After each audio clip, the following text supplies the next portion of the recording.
Assistant director ஒருத்தவருடைய குழந்தைக்கு heart operation சொல்லி 3 லட்சம் வேணும்னு சொல்லியிருக்காங்க. அவர் அங்க எங்க அலைஞ்சு 2.5 லட்சம் வரைக்கும் தேத்திட்டாரு. 75,000 மட்டும் அவருக்கு இல்லன்னு சொல்லிட்டோனே எல்லாத்தையும் போய் ஹெல்ப் கேட்கிறாரு. அப்புறம் ஒரு கேமராமேன் வந்திருக்காங்க. அவர்கிட்ட போய் கேட்டோன்னே நான் ஒரு நடிகர்கிட்ட கூட்டு போறேன், அந்த நடிகர் ரொம்ப ஹெல்ப் பண்ணுவாருன்னு சொல்லிட்டு அந்த நடிகர்கிட்ட கூட்டு போறாங்க.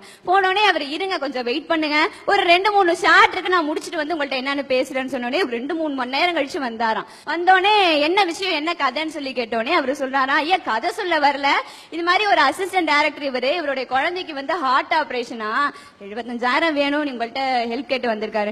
ஏன் இதை முதலே சொல்ல வேண்டியதானே, உன்னை நான் 2-3 மணி நேரம் வெயிட் பண்ண வச்சிருக்க மாட்டேன்ட்டு சொல்லி எவ்வளவு வேணும்னு சொல்லி கேட்டோடனே 75,000 வேணும்னு சொன்னாங்களாம். உடனே மொத்தம் எவ்வளவுன்னு சொல்லுன்னு சொன்னோடனே 3 லட்சம் சொன்னோடனே அந்த இடத்துல தன்னுடைய செக் எடுத்து 3 லட்சத்தையும் எழுதி தந்துட்டு இந்த விஷயம் யாருக்கும் தெரியாம இருக்கணும்னு சொல்லி அனுப்புறாராம். அவரு வேற யாரும் இல்ல, இன்னைக்கு தமிழ்நாடே தலைமையில தூக்கி வச்சு கொண்டாடுற தலைன்னு சொல்ற அல்டிமேட் ஸ்டார் அஜித் குமார் தாயா.